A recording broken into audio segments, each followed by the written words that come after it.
is the ultimate travel guide from the people who know it best. Weekends with Yankee.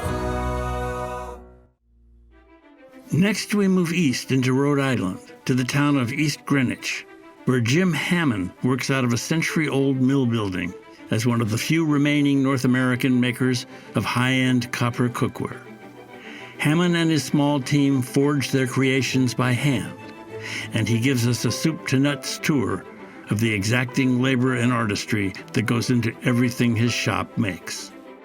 East Coast Tinning is a copper cookware restoration business, and we make pieces as well. We make copper here under the brand of Duparquet Copper Cookware. I was a mechanical engineer undergrad. My master's was in aerospace engineering, and I got an MBA along the way. On a vacation to France, my wife and I found this copper pan that she wanted, but it was really well used. It had a lot of character, but she didn't want to cook in it. And she said, if we buy this thing, you're going to have to figure out how to make this thing look good. And that was really the beginning of this whole copper business. I put a little advertisement out on eBay just to see if something would happen, and people started sending me pans to be restored. And the beginnings of all of that certainly centered around that one pan. Copper itself as a material is a tremendous conductor of heat. So what that does is it spreads the heat around the bottom of the pan very quickly. That provides you with a great evenly heated cooking surface. Now, the older pieces were made, obviously, to last for ages. There was no planned obsolescence with these things. And so you've got pieces from literally the 1850s that pretty much beat anything coming out of a factory here today. We've got a computer-controlled plasma torch making circular blanks. Those blanks end up being annealed, softened, so that we can put them on the lathe. For each pan that we make, we've got a separate tool, and that tool becomes the shape of the inside of the pan.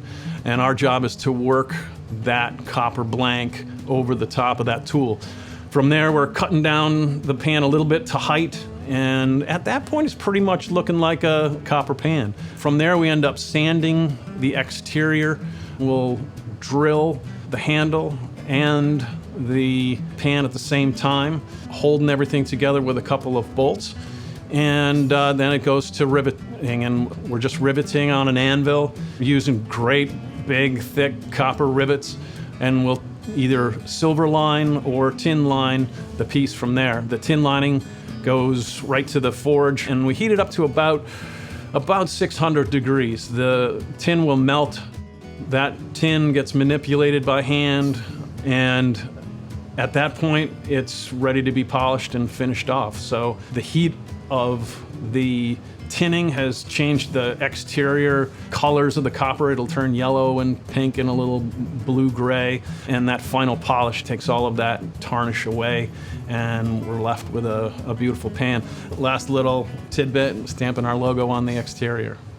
As I was restoring these vintage pieces, I kept seeing this Duparquet brand coming back to me time and time again. It was started by two Frenchmen in New York City in about 1853 or so. They mainly made cast iron ranges. That brand really inspired me to begin making pieces, and I started looking into it, and the brand had been abandoned in the 1930s. So I re-registered the mark, started making pans instead of the stamp having New York on the inside. It's now a Rhode Island stamp, so you could tell whether you got yourself a vintage piece or one of ours here from Rhode Island.